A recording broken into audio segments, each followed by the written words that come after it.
Jeudi 7 juin, Éric Lombard, directeur général de la Caisse des dépôts, a signé, avec l'ensemble de ses partenaires, la toute première convention du plan national Action Cœur de Ville lancée par l'État à Lunéville. Cette commune de Meurthe-et-Moselle est la première des 222 villes moyennes concernées par ce programme de redynamisation des centres urbains, accompagné donc par la Caisse des dépôts. C'est un jour important pour la Caisse des dépôts parce que c'est la première convention qu'on signe avec une collectivité dans le cadre du projet Cœur de Ville.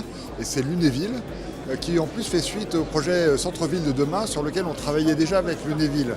Donc il y a à la fois un nouveau projet et la continuité de ce que font les équipes de la Caisse des dépôts et de la Banque des territoires depuis plusieurs années. Et donc elle met beaucoup de moyens, à la fois des moyens pour accompagner les territoires qui veulent ou qui ont encore besoin de réfléchir, de préciser leurs projets, pour qu'on fiabilise, on sécurise les projets des territoires.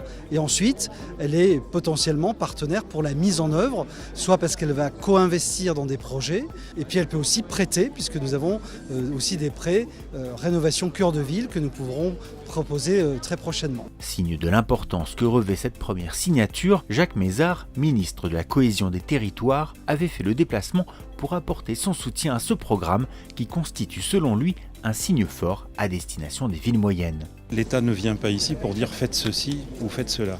L'État vient ici pour flécher un certain nombre de crédits, d'aides, avec le concours d'Action Logement, de la Caisse des dépôts, de l'Agence d'amélioration de l'habitat, pour permettre aux collectivités d'utiliser plus rapidement ces moyens. Il était nécessaire aussi de donner un signal aux habitants de ces villes moyennes, qui correspondent à plus de 20% de la population française, qu'on ne les oublie pas, qu'on peut y vivre, qu'on peut y travailler et qu'il y a de l'avenir. Et l'avenir qui se dessine à Lunéville, ce sont 16 projets pour une contribution de 25 millions d'euros. Déjà en lien avec la Caisse des dépôts depuis 2016, dans le cadre du dispositif Centre-Ville de demain, cette nouvelle convention va permettre à cette cité de 20 000 habitants de poursuivre sa politique de revitalisation.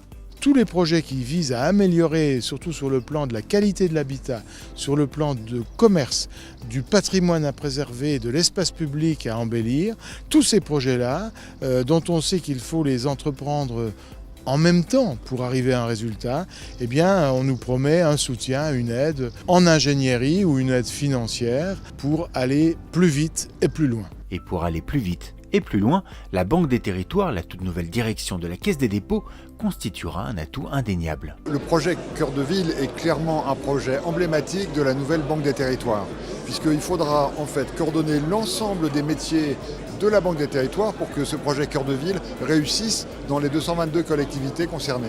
La Banque des territoires, elle est absolument indispensable. Il faut qu'on soit capable de concentrer, consolider l'ensemble de nos capacités d'intervention, l'ensemble de nos métiers et pouvoir agir à la fois en faisant des prêts, en faisant de l'ingénierie et en étant capable d'investir et de soutenir les outils qui vont intervenir ici dans le cœur de la ville de Lunéville. À Lunéville, mais également à Châlons-en-Champagne et à Saint-Dizier, deux villes qui ont également signé cette convention dès le lendemain. Au total, dans le Grand Est, ce sont 24 communes qui vont bénéficier de ce grand programme national qui prévoit d'investir 5 milliards d'euros sur 5 ans.